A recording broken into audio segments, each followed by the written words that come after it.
he probably will. Okay. All right, I just want to get started over here. Because let's say you get really dirty and you change because it's disgusting to wear a dirty shirt in your house. You don't want to change your shirt because it's white. So you bring two in case you get dirty or boy. It's so in case. Because it may. What if you run out of shoes? What if you? Okay. I wear the same one. I put water on it. No. That's gross. You're dirty. All right, can you see everybody? Yes. Yeah. Okay, but now I can't see you guys.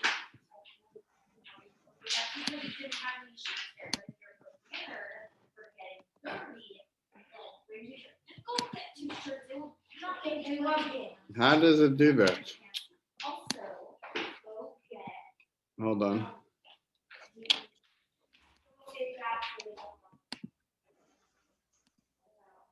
Okay, there we go. All right, welcome everyone to our second lesson in this wonderful series called Days Are Coming, the Exile and Redemption, explaining exile, but more particularly explaining everything we want to know about Mashiach, about redemption.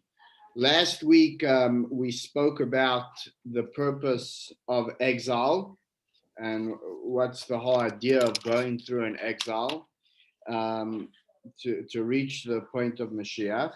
And tonight's lesson, and if you like, by the way, you could catch it up it's on YouTube or on Facebook. You can look at it as well.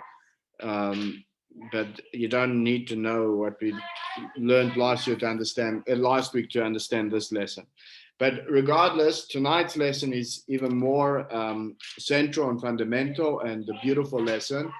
And that's the idea. Now we're going to speak about Mashiach itself and why Mashiach plays such a central role and fundamental role in Judaism. Okay, everyone with me? Yes. Yeah. Thank you. So, is Mashiach foundational in complete Judaism in the lower realms? Okay, section 1. Is Mashiach foundational? Okay. Jews have always awaited the redemption. It's been on their lips for 2,000 years.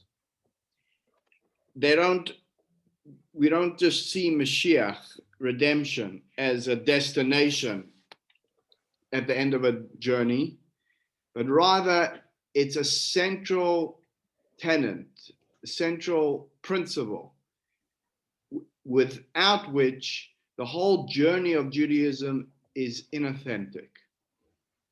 And in fact, that's encapsulated by Maimonides, the Rambam, who in his book, A Code of Jewish Law, he writes, in the section of Kings, he has a whole section about Mashiach.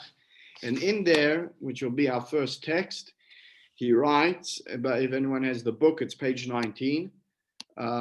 He writes like this. Lisa, you want to read it, Maimonides? One who does not believe in the Mashiach or does not await his coming denies not only the statements of the prophets, but also those of the Torah and Moshe, our teacher.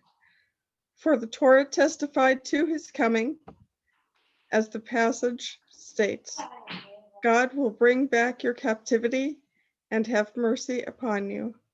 He will again gather you from among the nations. Okay, so there you have it, very much in clear writing that it's a fundamental belief, it's a fundamental tenet in Torah and Yiddishkeit and Judaism.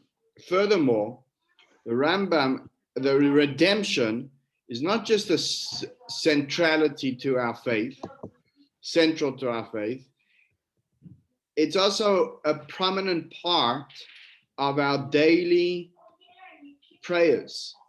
Daily, Jews pray 3 times a day, And the central feature of the prayer is, we all know, the Amidah, where we rise and and that's the central feature in every prayer of those 3 times we daven. And it's comprised of 19 blessings that we say, and 6 of those blessings that we say 3 times a day are blessings that we plead with God to bring the redemption, which means that 18 times a day, Jews pray for the coming of Mashiach. This is just, text number 2 is just one of the incidents, the blessings that we say. As Semach David Abdecha Mehera Tatzmiach, speedily cause the Zion of David to flourish and increase his strength by your salvation, for we await your salvation every day, and may your eyes behold your return to Zion with mercy. So 18 times a day, Jews pray for Mashiach. Moreover, every time we eat a cookie, every time we eat a baked good, every time we eat bread, every time we drink wine, a meal is always followed, not just is it introduced with a grace, a blessing, but it's also followed. We always say an after blessing, and which, by the way, is unique to Judaism. And that after blessing as well, never mind thanking for the cookie, thanking God for the bread, thanking God for that, includes a plea for Mashiach. So without a doubt, it's part of the central and fundamental parts of Judaism, and it plays such a significant role. The fact that we do it 18 times a day, and it's part of almost every blessing. Now consider this for a second. We've been in exile, like we explained very thoroughly last week, for over 2,000 years. And all this time, for 2,000 years, what have we desired? What have we asked for? Like we just explained, we desired redemption. Why? Why is it so important? Have we not proven to ourselves that we're still capable and profoundly capable of being Jews in exile? I mean, we've survived 2,000 years. So why can't we just concede that this is Judaism? The way things are, the diaspora, exile, that's Judaism. Why does Judaism have to have, I mean, you could say, it's a nice idea, it's a good thought, it's a nice thing to think about it, but why should it be the focus? Why should it be such a centrality, a tenet in Judaism? We've survived without it for 2,000 years, right? Second of all,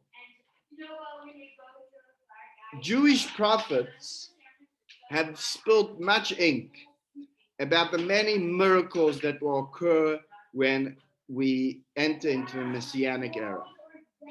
And we can surely understand, therefore, why we yearn for such a time. There will be prosperity amongst the nations, war, violence, crime will all dissipate, all illness, pandemics, corona, all this mishigas and cancer and all these terrible things will be eradicated. And surely we'll live in a much better world, and in which crime, terror, war will be a matter of the past, to all be reared to its ugly head. Nevertheless, we must concede, yes, that's true. However, we must concede that, thank God, and we have a lot to thank God for, that at least today, where most Jews live in Western democracies, these problems are not a daily fare for Jews. Collectively, I'm talking about. Yes, of course, there are many people, many Jews who suffer illnesses. But all those situations are individual experiences. It's not a national problem. Individuals who suffer should justifiably pray for deliverance. But it's hard to understand why Jews, in a sense, God doesn't get pestered. God is unlimited. We can ask God thousands and thousands of times. But in a sense, what are we doing every single day by approximately 20 times a day, asking God for redemption on a national basis? Why does the problems that individuals may face, why is that in our what we're doing in a prayer? Yes, of course, there's always personal prayers, but this is a prayer that every Jew must say. So it's a national thing. So why? I mean, we're not living, thank God, we're not living in persecution. Obviously, things are not perfect, right? And there's what to say, but I don't think we have a national crisis on our hands that we have to keep asking God 20 times a day for Mashiach or for redemption in that sense, right? Of course, I can see that we're now in a pandemic, an absolute unprecedented times of this coronavirus, and we do need prayers for salvation with this coronavirus. But 20 times a day to maybe one day that in which they have, which we all get together and calling it a national day of prayer for us to beseech on God to take this coronavirus away. Yeah, that would be appropriate. But is it really such a crisis of unprecedented proportions that we have to get together 20 times a day and ask God for Mashiach? Is our situation really that bad? We've survived 2,000 years and we're doing okay, right? It's all a question. Now, the question's even more stronger and pointed. And that is, our sages teach us that redemption, and this is actually the crux of the question, redemption, Mashiach, is not just a tenet, it's not just a central idea in Judaism. It's actually a foundation to Judaism. It's foundational to Judaism. Maimonides famously put together the 13 fundamental beliefs, the 13 foundations of Jewish faith, of Jewish belief. And the 12th principle, which we all familiar with, is the principle which he brings in the text, Ani ma'amin be'emunah shalema b'vias HaMashiach, that I believe with complete faith in the coming of Mashiach. And though he has tarried, I still await his coming every day. The difference between a central tenet, a central idea, which shows us that Mashiach is not just the central idea of Judaism, it's part of the foundational beliefs. What's the difference? What does it make a difference if Mashiach is a central idea or if it's a fundamental idea? The difference is that religion, that our religion, Judaism, can survive without the central idea. Chas v'shalom. In a certain way, it's like, having a building, right? And taking out a brick or taking out a wall. That building can still stand. But a building cannot stand without its foundation. A foundation supports the entire building. Without it, the building crumbles. So that's a fundamental idea, which is what the Rambam says is what Mashiach is.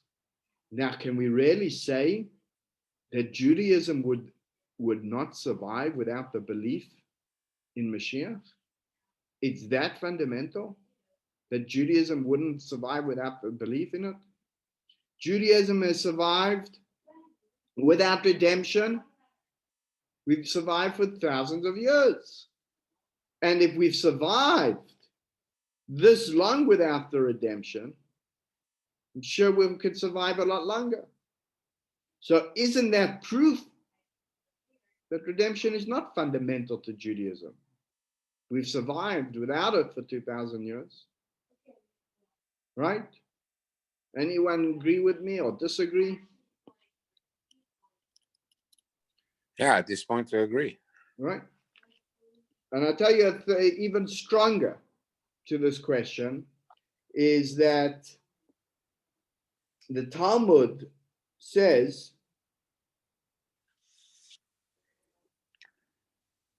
that after Moshe's passing, that the Talmud says that when a person passes away, we're going to be asked if we waited for salvation, if we waited for Mashiach. And they ask, where's it written? Why is it so important? Why is it so vital that we have to await his coming? So the Smak answers that it's written implicit in the very first commandment that we were given. When God presented himself to the Jewish people at Mount Sinai, the very first commandment is Anochi Hashem Elokecha Asher Hotzeisecha me'eretz Mitzrayim. I am the Lord your God who has taken you out of Egypt. In other words, just as you believe, just as fundamental as belief in God is to Judaism, in other words, just as one has to believe in God, we also have to believe that God took us out of Egypt.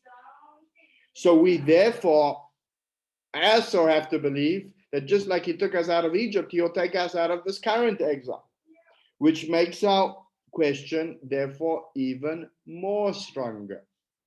Again, showing us that Judaism and that believing in Mashiach is pretty much as fundamental to our belief as believing in God, right? So, which makes us question even stronger is why is belief in Mashiach so fundamental and part and parcel of belief in God and into the framework of Judaism? Everyone gets the question? Everyone with me? Yes. Anyone else perturbed by the question? What? Anyone else have that same question? Ever bothered you? Yeah. Okay. So, how do we explain it? Why is Mashiach so part and parcel of our prayers, fundamental belief, and why do we consider it the foundation of Judaism? A foundation of Judaism. So, when we think of redemption, we imagine like this miraculous utopia. Now, to be sure, yes, it's been said in the book, in the prophets, it will be a miraculous era. But that is not what redemption is really about. That is not really what Mashiach is about. Maimonides taught us that at its heart, what redemption is a lot more fundamental than just a utopian, miraculous era. What is Mashiach really about? So if you look at text number 4, Maimonides writes, David, you want to read it? Hamelech HaMashiach. Yeah. Hold on. I don't have the book. So the messianic king will arise and restore the initial sovereignty of the Davidic dynasty, build the temple and gather the dispersed Jews. In his days, all the laws will return to their initial state according to all the instruction prescribed by the Torah. Okay, so in other words, miracles are not critical to redemption. In fact, they don't even appear on the tasks that Mashiach needs to accomplish, the to-do list that Mashiach needs to do. Now, indeed, there will be miracles, okay? But that is secondary to Mashiach's achievements. In fact, when legitimizing the authenticity of Mashiach, of the messianic, the Rambam writes that performing miracles is not one of the litmus tests of Mashiach's authenticities. The only measure to which we measure whether a person is whether the person is genuinely Mashiach, Maimonides writes in text number 4, actually in that same text, there are 4 basic things. There's an echo. There are 4 basic things. Number 1, he has to restore the kingdom of David. Number 2, he has to build the temple. Number 3, he has to gather the dispersed Jews. And most importantly, number 4, he has to restore Jewish law to its former glory. Okay, like we just said. Now, you may ask, what's missing in Jewish law that needs to be restored? Anyone know? Well, the korbanos. So what it means by that is God in the Torah gave us 613 commandments.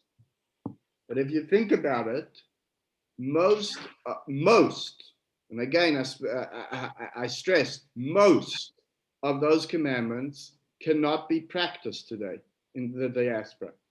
Look at what the Chavetz Chaim, the Meir Kagan, writes. Ruth, you want to read it? Sure. If you consider the 248 positive commandments in the Holy Torah, you will find that many of them are denied to us in the diaspora. Many commandments are only practiced in Israel.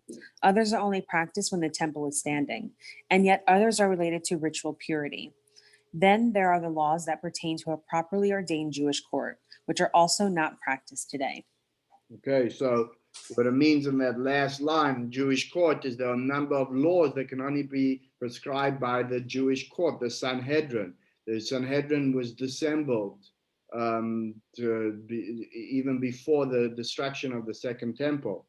So, it cannot be, and there's a proper way of how to have a Sanhedrin. And although, yes, we do have Jewish courts today, the Beit Din, but they are not authorized to rule in many of the Jewish laws. And furthermore, they're there just to for legality, to administer, in a sense, or manage what we have today. But they cannot do what the Sanhedrin did. They're pretty much powerless to enforce law and will, like the Sanhedrin had. So, like the Chafetz Chaim, let's just explore that for a moment. There are 3 samplings of laws that we don't have in the diaspora. Most of the agricultural laws related to agriculture only apply in the land of Israel. And many of those laws, even though some of them, a very minority of them still apply today in Israel, most of them don't, and because they only apply when the temple is standing, right? I'm talking about bringing the first fruits and all the different laws when it comes to that, the agricultural laws. Second, all the sacrificial offerings. If you look at the majority of Torah, the laws that are written in the Torah, the mitzvahs that are written in the Torah, are in the third book of the Torah, Leviticus. Leviticus, in 2/3 of the whole book of Leviticus deals with sacrifices, the laws of sacrifices. They literally comprised a bulk of Jewish practice, right? And all of those laws are not practiced today because a Jewish sacrifice cannot be made outside of the temple. And being that we don't have a temple, they're not applicable today. Thirdly, a massive section due to to come to the temple, one had to be ritually pure. Being that we don't have a temple today, those laws of ritual purity are no longer applicable. And that's a massive section of laws of ritual impurity, to a degree that we don't even understand how much it made up Jewish life, the laws of things. We can't even begin to fathom of how much of that which made up Jewish life when it came to ritual purity that don't exist. Just the only ritual purity that exists today is that of family purity, which still exists today, and that's why a married woman will go to the mikveh during the after those purity. But that's the only one that exists today. All the others don't. So if I ask you, by the way, if I were to ask you, how many of the 613 mitzvahs would you say could be practiced today outside of the land of Israel? What would you say? Just give a guess. I don't know. Hard to guess. The minority. Yes. 35. Ruth, give a guess. I'll say Ezra. 35. How much?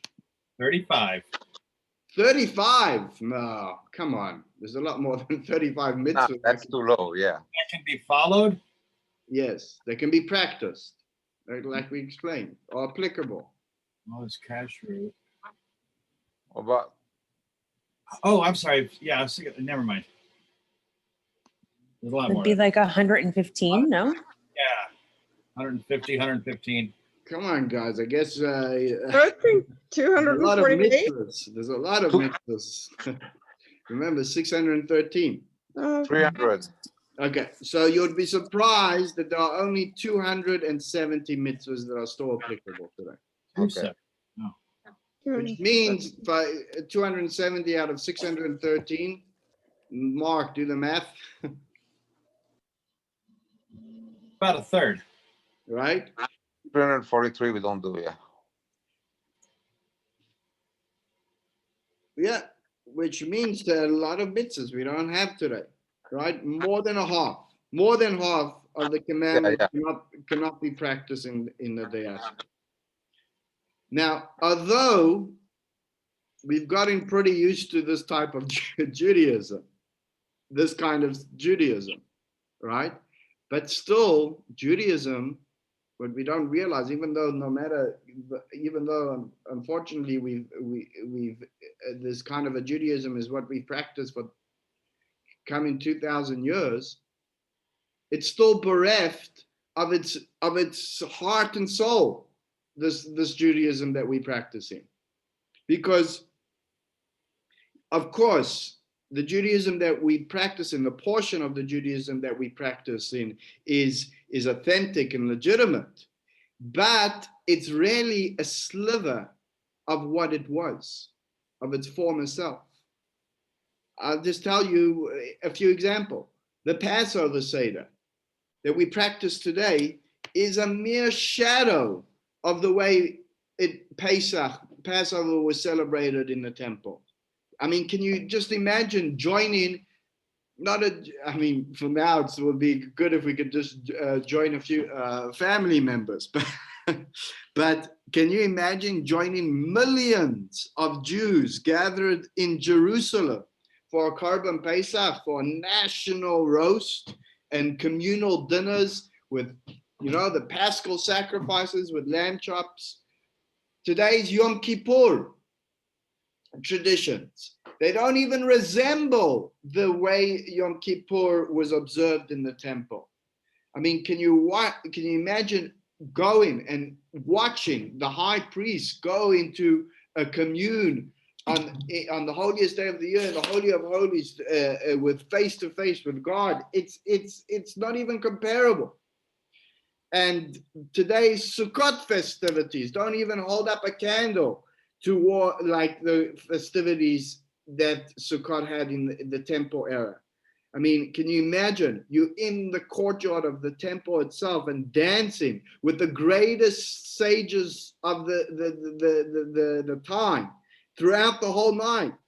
People from around the world would come to witness it, and and that whole festivities. And it actually says that whoever hasn't seen the festivities of these festivities of the passing of the water liberation that happened on Sukkot has never experienced true joy in their life.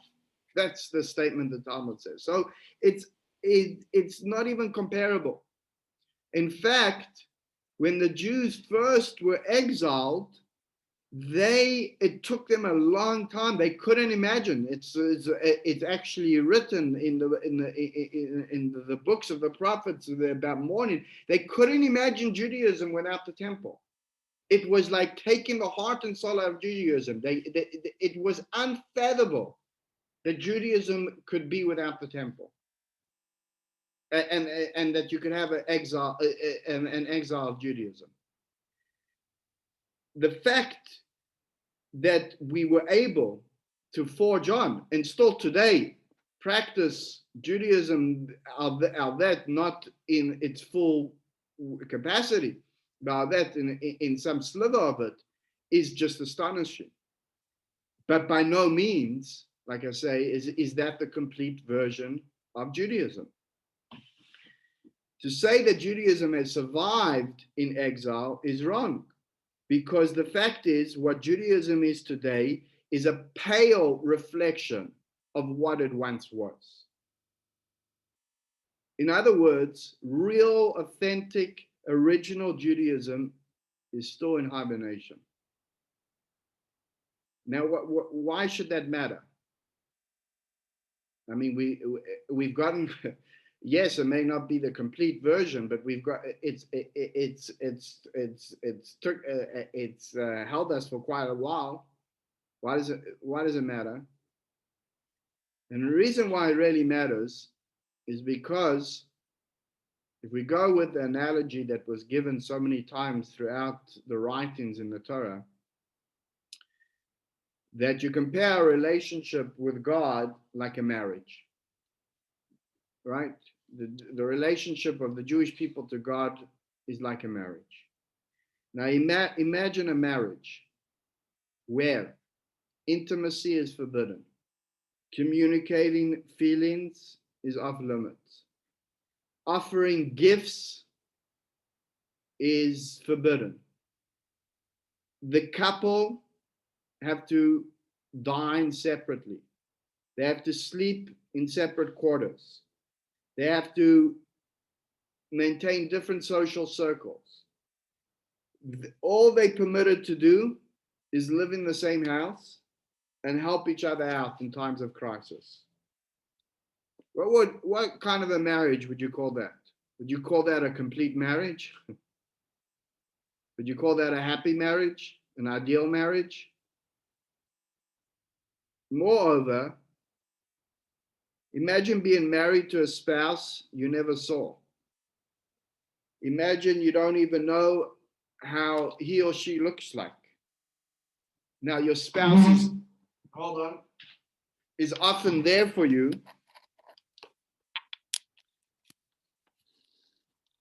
But when your spouse fails you, you're not even told why. You simply just expected to trust that the intention was good. Can I ask you then, what kind of marriage is that? That is what type of Judaism we live in the diaspora. You with me? So Yeah. redemption is first and foremost. What's the heart? What's the crux of Mashiach? Is first and foremost to restore Judaism to the way it was, to open the door to being able to express that love that was once part of our relationship, but is unavailable to us today. And that is why, my friends, we cannot concede to a diaspora Judaism.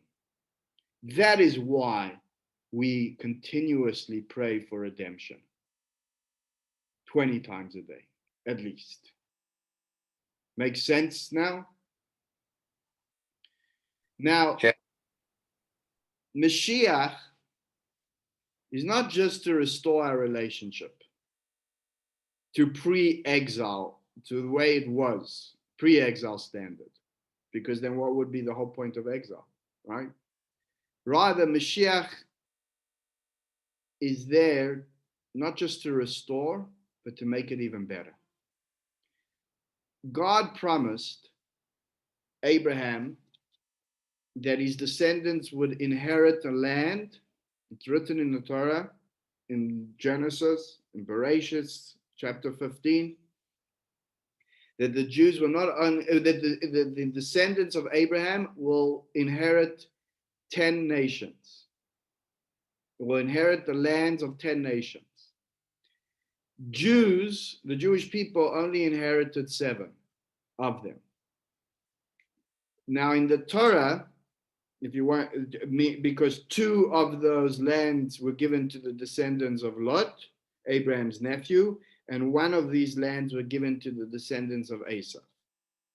If you want, you can look at Rashi in Genesis. Now, the Torah, there's a commandment to designate, in the Torah, there's a mitzvah, that when they came to the land of Israel, there's a commandment to designate 3 cities of refuge. What is a city of refuge? A city of refuge is that if a Jew committed murder, God forbid, but it was inadvertently, so he could run to a refuge city and they were free. No one could harm them. The families, they were protected from the relatives of the victim who might want to seek revenge to the murder in those cities.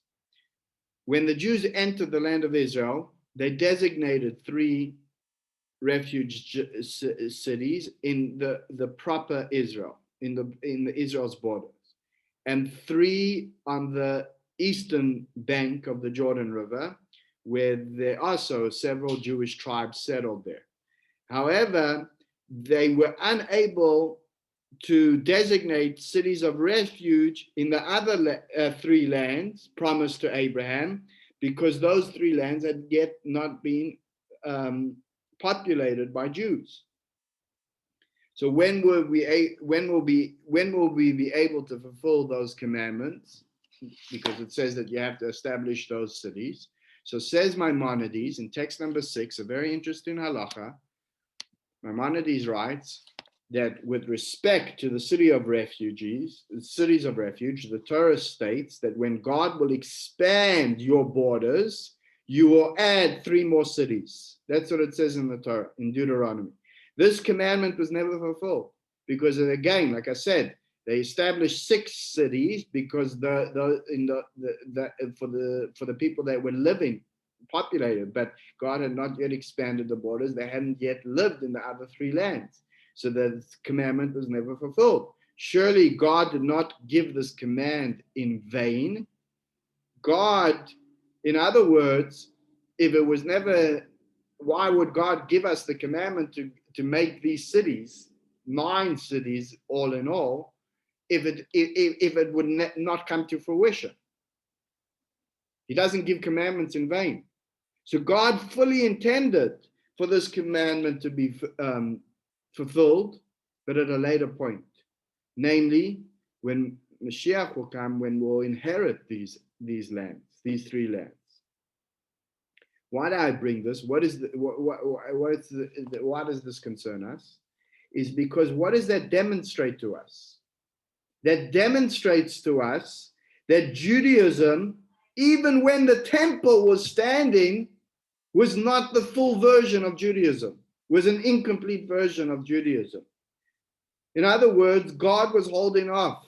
God was holding one commandment in reserve, holding back, in a sense, in our portal of relationship with God until Mashiach comes. And only until that point will Judaism be its complete version. That the portal of our relationship with God will be complete. This means that redemption, what we have to look forward to, is not just a version of Judaism where our relationship with God will be once again like pre-exile levels, but rather our whole relationship with God will be catapulted to a relationship of unprecedented heights, a relationship that we've never experienced. And returning to the analogy of the marriage, there's a world of difference between a marriage that just is, married, okay, and a perfect ideal marriage. A perfect ideal marriage is one that they have the ability to express their love, that every portal of connection is open. It's not just that they connected somewhat this way, that way, and yet, but rather every connection is an open connection. And which means that until redemption, until that portal is held with us, it's not the complete version. And that is why, my friends, we are so desperate for redemption. Because without it, Judaism is just not complete. Thus, it's a corner, it's not just a central idea of Judaism, it's a cornerstone of Judaism.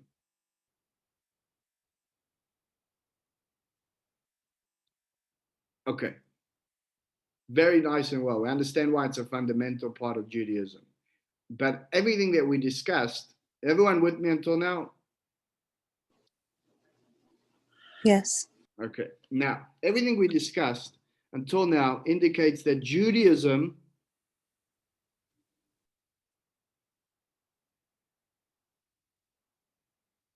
would crumble without redemption, right? Like we said.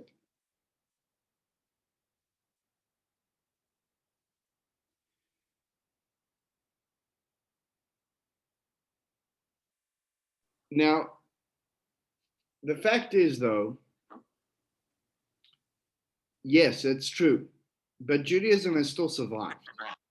Yes, it's not its full version, it's not its complete version, but it still survived. So to really understand why redemption is fundamental to Judaism, we have to consider this other, and it's a motivational factor. And that is, throughout exile and our suffering, the hope for a better tomorrow has given us the courage to survive today. We have stared death in its face, and still we dared to hope. And still we had the courage to hope, to look to the future, and to believe that tomorrow will be better. I'm going to play for you shortly now a video. Even in the gas chambers, what did the Jews sing? They sang about redemption. And if they weren't going to see the redemption, they were certain that the next generation would. And Jews, even through the brink of destruction, have never despaired from the idea that redemption is an intrinsic part of our reality. And any other alternative would simply not be possible. Because the fact is, the redemption is not a subject to change.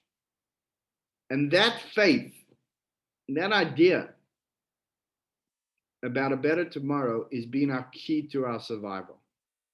Without it, Jewish history would not be what it is today without that foundation.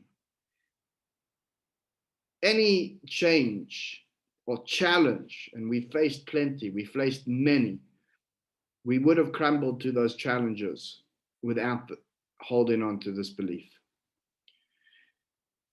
You know, there's a certain Hasidic group called the Majus group. And the Majus Rebbe, they were particularly gifted in the field of music. They have the most soulful negina, soulful tunes. I can tell you just a quick tidbit of that. The Majus Rebbe from pre-Holocaust, just tell you how they utilize singing as part of the service of Hashem. It says that he had to go through a very tough surgery. They had to amputate a leg because of what's that sickness called? Where the blood flow stops. Is it gangrene? Gangrene. Okay. They said that, and they said that he did the operation, and they told them not to give him anesthesia, but they had them sing a certain niggun of the Majus Rebbe, and he was able to go through the surgery without any pain. That's how in tune they were to song, to nigina. Any case, a chassid of the Majus Rebbe was on the train to the death camps. You know what? Let me just play the video for you.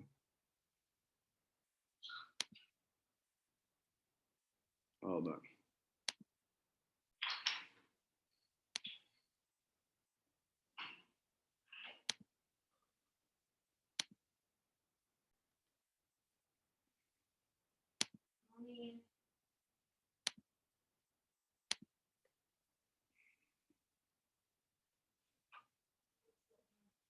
Hold on, sorry.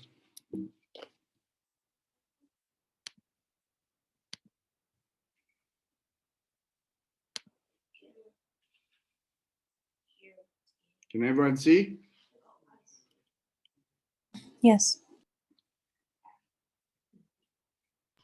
Yes.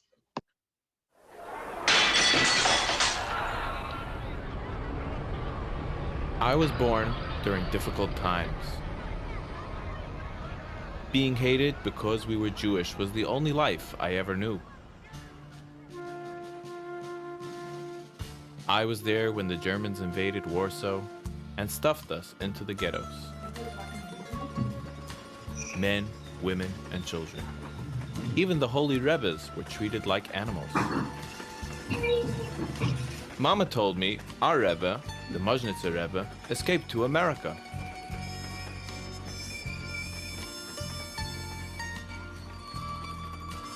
I was there when they took Papa and Grandpa away. I was scared. I was always scared. Scared I was going to be the next one on that train. I was there as the ghetto slowly emptied. Not a smile was ever seen or a laugh ever heard. Even the birds stopped singing, as if they knew what came next.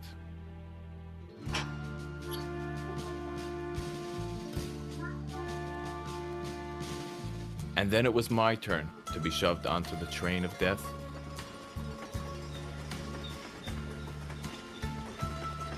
We didn't fight or resist. Why should we? Death was probably better than any life we could ever imagine. The first time you ride a train is supposed to be a fun experience. Not this train. It was smelly and crowded.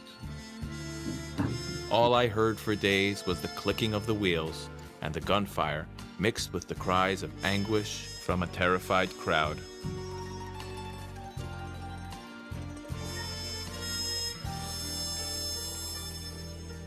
But then I heard a voice.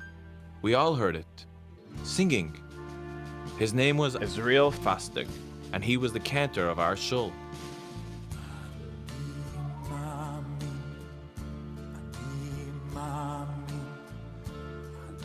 I was sure he lost his mind.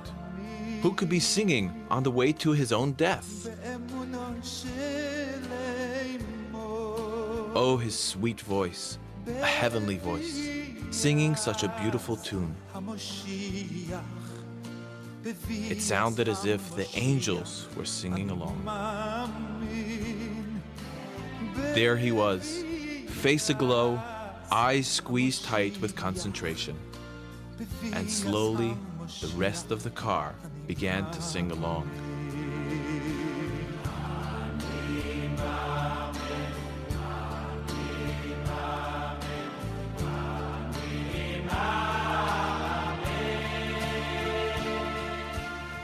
Ani Mamin, I believe with perfect faith in the coming of Mashiach.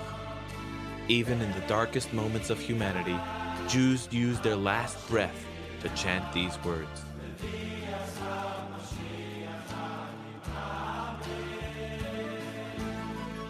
The pillars of the world shook as the song spread to the rest of the train, and they all joined along in this haunting melody. Tearing a piece off his own shirt, Cantor Fastig jotted down the notes of his new composition and loudly proclaimed. This song was written from the core of the Jewish soul. I will give my portion in the world to come to the person who will bring this song to my Rebbe. I was there as a young man jumped from the train, that shirt clutched dearly in his hand. By some miracle, I survived the ashes of Auschwitz. I returned to the Majnitzer Rebbe, this time in the comfort of Brooklyn.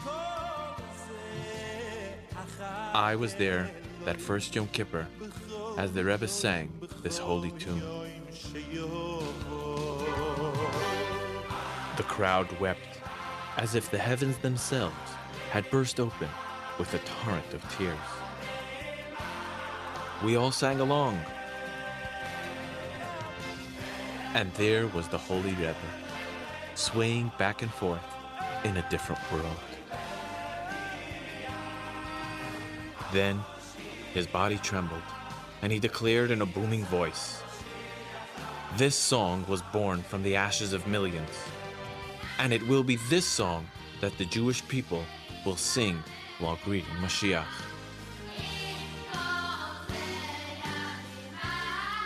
I was there, and I will be there, singing this song in the Holy Temple, when we will truly be free.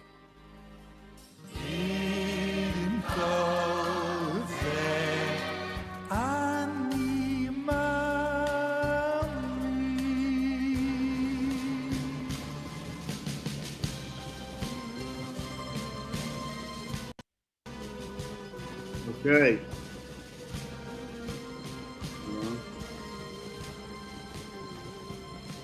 All right. So you see from that beautiful story and that tune that it's fair to say that without the belief in Mashiach, the historical edifice of Judaism would have easily crumbled.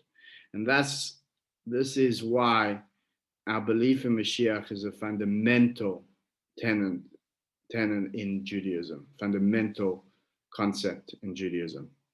So to summarize what we just said is Mashiach will restore the ability to perform all mitzvot that we are unable to perform in exile, including one mitzvah that Jews have never even had a chance to perform. And without the faith in Mashiach, Judaism may have not have survived, which makes the redemption a fundamental, foundational part of Judaism. Okay? All good? Yes. Okay. Now, one last idea, which we're now going to take all that to a much deeper level in section 3. Let's explain this idea even deeper. Last week's lesson, and for those that didn't have an opportunity to be with us, you can watch it online, which we explained, we went through the purpose of exile, and we learned the idea that Hashem created the world for what purpose? What's this whole project of the world for? Is because we said that God wants to have a home, a place where he feels comfortable, and where? In the lowest realm, in the lower realms. And we further explained that he gave it to us as a mandate, the Jewish people, to build that home through doing Torah, mitzvot, and preparing the world, being a light to all the nations, and preparing the world to create that home for God. So this tells us the entire purpose of Judaism is without it, Judaism has no foundation, is to build a home for God in the lower realms. What's the lower realms? So we explained last week that's to transform our world that we live in, because the world that we live in is the most foreign world existence from godliness, where the ability to even deny God. Right? Right? Everyone with me? Remember? Yes. Good. Yes. Now, let's talk about our own lives, in our own personal lives. Right? You're talking about highest realms, you would say highest realms would be when I'm in prayer, talking to God, when I'm studying Torah, when I'm doing a mitzvah.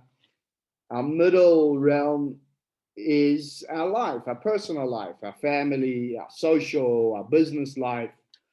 And then the lowest realm of our existence, you would possibly say, is the society around us, our infrastructure, the national infrastructure, taxes, politics, culture, civics, etc.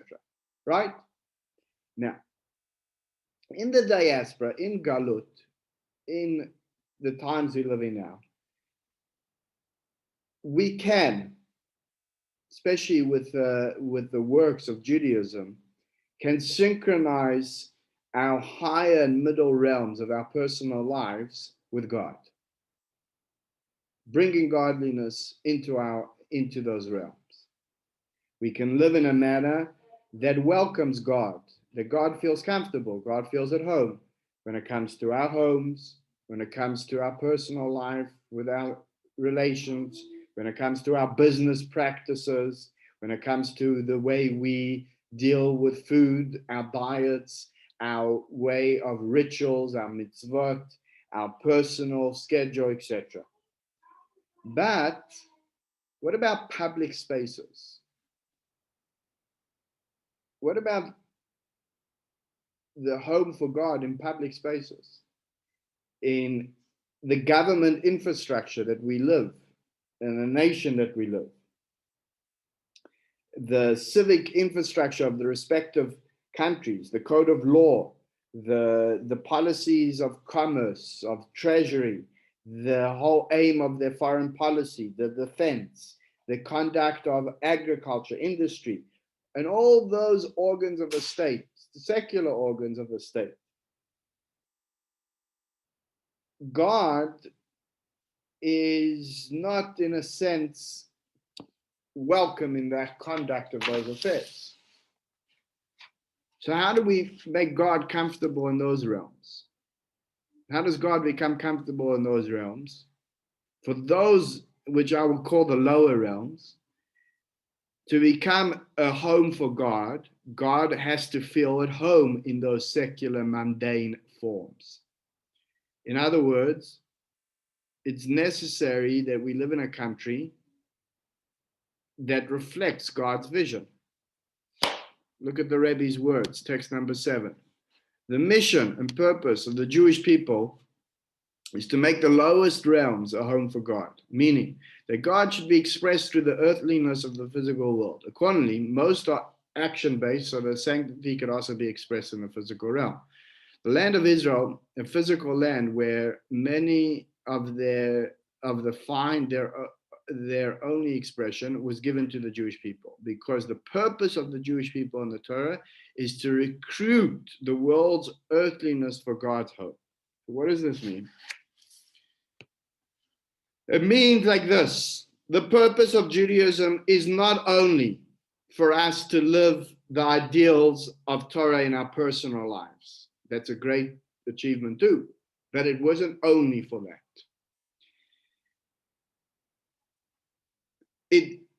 But sufficed that the earthliness of the world, meaning the secular, the mundane aspects of our lives, need these ideals too. It's only really then that we will be able to complete our mission of infusing the very fabric of society with godliness, with sanctity. In a country that its constitution, that constitutes a home for God, the infrastructure is in harmony with God's ideals. The legal code, the tax code, the social programs, the healthcare, the educational systems are all with divine value. Treasury, commerce, industry, trade, agriculture are all mirrored with God's purpose. God would then feel comfortable with God would feel comfortable with the policies of the interior, of the homeland security, of the policing, of the defense. And the whole aim of foreign policy would be for God's goals for humanity. God will feel at home in our cultural centers, in our museums, in our restaurants, in our sporting arenas, in our entertainment theaters. We need a country where we can establish a society that can transform the whole society into a haven for godliness. In the diaspora, we can, therefore, and we must have influence. But that cannot be accomplished fully in the diaspora. For much, if not all, of the time, the Jews were living in ancient Israel, the country functioned in that way. It functioned with the tenets of Torah and mitzvahs. But eventually, that all came to an end. Yes, today we have a Jewish state, but the laws to which the state is governed are not completely with authentic Torah values. There are laws in the modern state that are rooted in Torah, but by no means is it the prevailing standard in society in Israel today. Mashiach will establish a society in which culture and the whole organs of the state will be divine sanctity. When that happens, our lives will be holistically godly. The higher and more refined realms, as well as the lower realms, the more mundane realms, will all be a home for God. God wants to feel comfortable in the lower realms, in the most mundane part of our lives. And this awaits when Mashiach comes. If this is the purpose of Judaism, then Judaism without Mashiach is without purpose. Diaspora Judaism has a purpose only if it leads us towards Mashiach. Because if we don't believe in Mashiach and we lose the purpose, then we've lost the whole foundation. In today's geopolitical times, it's hard to conceive of such a society, even in Israel. But it's not impossible. And it doesn't necessarily require Mashiach to accomplish this. In fact, it's already happened. As you mentioned earlier, there was a time that Jews lived in an ancient Israel, and the Jewish kings governed the land, and it was governed according to Torah, demonstrating that a home for God, as described above, does not exclusively require redemption, Mashiach. It has happened before and can conceivably happen again without the redemption. If the Jewish people can conceivably be fulfilled without... Wait, it didn't last. It didn't last. Yes, but it's conceivable. It's conceivable. If the Jewish people... but to what end if it's not going to last? We might go back to our human condition like they did at the time. Good. Mashiach, that's going to elevate us. So if the Jewish purpose can conceivably be fulfilled, that's my question. Good. That's the next question. If the Jewish purpose, like we just mentioned, can conceivably be fulfilled without Mashiach, then why do we need Mashiach? Why is it so fundamental to Judaism? Right. So the answer is that yes, it's possible, albeit not probable, for Israel to be a holistic home for God without redemption. It's not possible for the entire world. And I'll tell you why. Because it won't be possible for the entire world to become a home for God without redemption. Because the truth is, the foundation and the purpose of Judaism is not only to create a home for God in Israel. It is to turn the entire world, the lower realms, like we said before, that the purpose of creation is to turn the whole lower world, the entire world, into a home of God. And then that can only happen with redemption.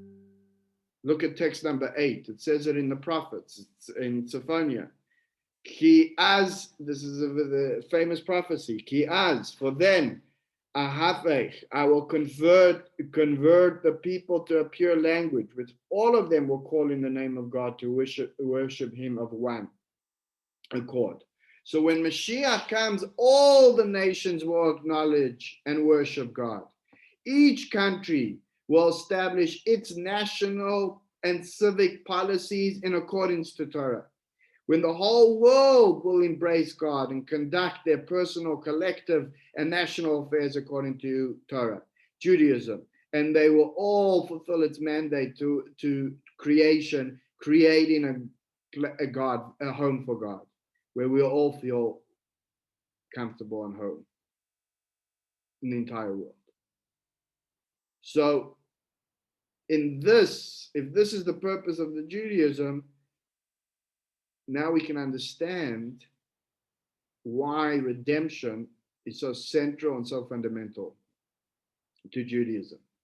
Because if redemption is just a prize, a reward for our hard work, it would be a nice thing, a nice, good, not bad to get at the end of the day, a good lollipop, that you've done a good thing, but it wouldn't be fundamental. It wouldn't be our foundation. If we reach the end and didn't receive a reward, okay, we'll be disappointed, but we wouldn't feel that we labored in vain. Mashiach is not a reward. It's our whole How do you say in French? Raison d'être, right? It's our whole. Huh? Raison d'être. Did I say? Huh? Did I say it Raison right, David? d'être. What? Did I say it right? Yeah, more or less. Like Canadian French. It's our whole being. It's our whole raison d'être.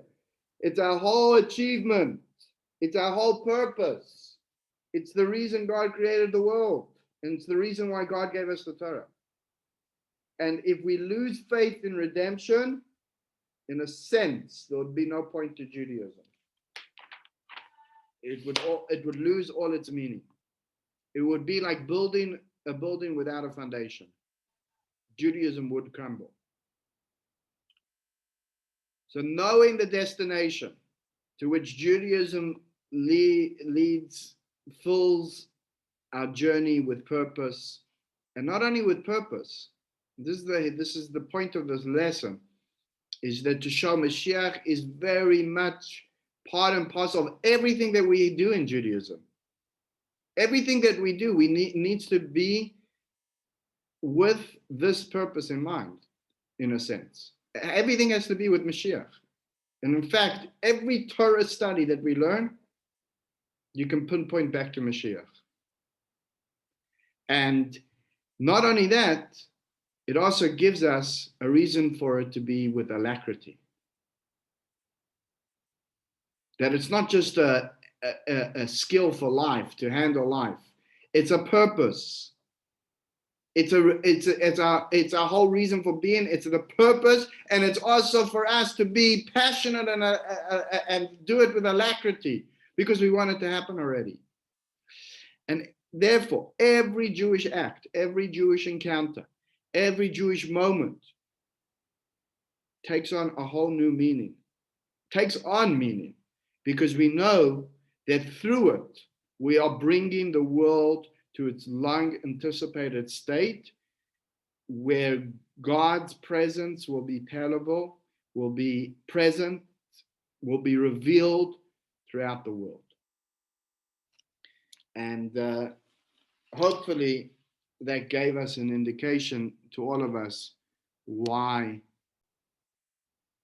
Jews and Judaism has been so passionate about this idea for so many years. And please God, may it be seen and revealed in our times. Amen. Mashiach now. Amen. Any questions, concerns? Well, this Comments? basic question that comes back every time we talk about the city of refuge. Since Mashiach, when Mashiach comes, death will be disappeared. Oh, very good question. So how come we don't need extra cities? Right. So we're not talking about good point. So the reason why we'll need cities of refuge is because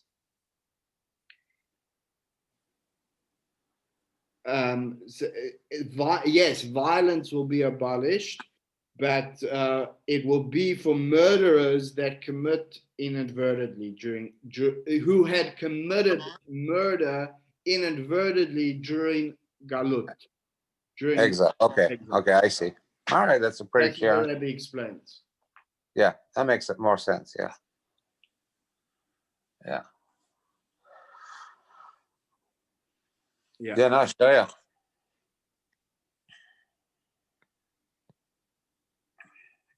Everybody else is quiet. I don't know. No, very quiet class You're tonight. doing good, David. Yeah.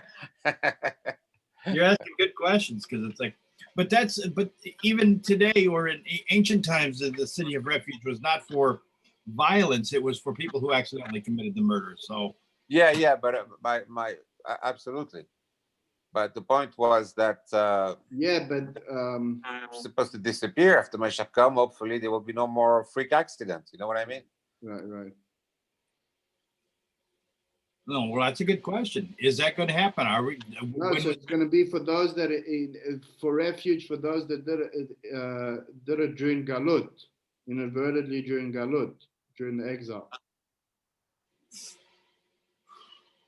Okay, so then when they went to the city of refuge, how long would they stay there? Until the it was interesting, until the death of the Kohen Gadol. Thank you. And who's the Kohen Gadol? What? Mashiach, right? No, Whoever it was. whoever it was, it's not necessarily. No, Mashiach is not going to be the Kohen Gadol. By the way, another interesting idea is that's why Mashiach has to come from King David and not from Moshe Rabbeinu. Right. From exactly what we're talking about, because the whole function of Mashiach is is for the kingship, and that's what David, by the way, started, and Shlomo and his son Shlomo HaMelech almost accomplished, was to bring the world towards the principles of Israel, and that's why he went out and he made peace. All this would be talking about on a national level. So it's all got to do with monarchy in a sense, not with Moshe, not with Moses. Very good discussion. All right. Thank you. Go. Yeah. Okay, I hope that clears up a lot of. Well, yes, it clears it up because after the war and with the creation of the state of Israel, let's be honest, most religious society, Jewish religious, put Mashiach on the back burner, and Lubavitch with the Rebbe brought it back to the front burner. But because it's essential to the foundation of Judaism and not just 100%. We want this reward. 100%. Yeah. The Rebbe definitely put it on the front burner, but one thing needs to be made clear is that Mashiach is not a Chabad thing. It's a Jewish thing. That's why you put it in a front burner. I know. That's what I'm saying. Is because people a lot, because the Rebbe they used to say made it so part of they'd say the Rebbe would say that he wants to be called Meshuggah about Mashiach, right? Crazy about Mashiach. But because of that, everyone associates like, oh, that's the Chabadniks with Mashiach. It's not. If you look in the writings of the Chafetz Chaim of the thing, right? All the this is it's more in non-Chabad writings, the ideas of Mashiach, than even in Chabad writings. There's a book, the Chafetz Chaim, the Tzipiti LeYeshua, about Mashiach. Yeah. Yep. Absolutely. That's why the Rebbe brought it back in the front burner. He said, this is essential to Judaism. How did you put it back in the back burner? Yeah. Absolutely. Anyway, shkoyach. Very good. All right. Thank you all for joining. Good. Have a wonderful night. And next week, please God, we'll talk about the process that makes Mashiach happen. We'll be in Yerushalayim by then already with Mashiach. Amen. We'll be done with the process. 100%. Exactly. Enough process. We went through enough the process for so long now. All right. Okay. All the best. God willing, see you Shabbos. Please God. Yes. Thank you. Thank you. Good night. Okay, good night. Thank you, everybody.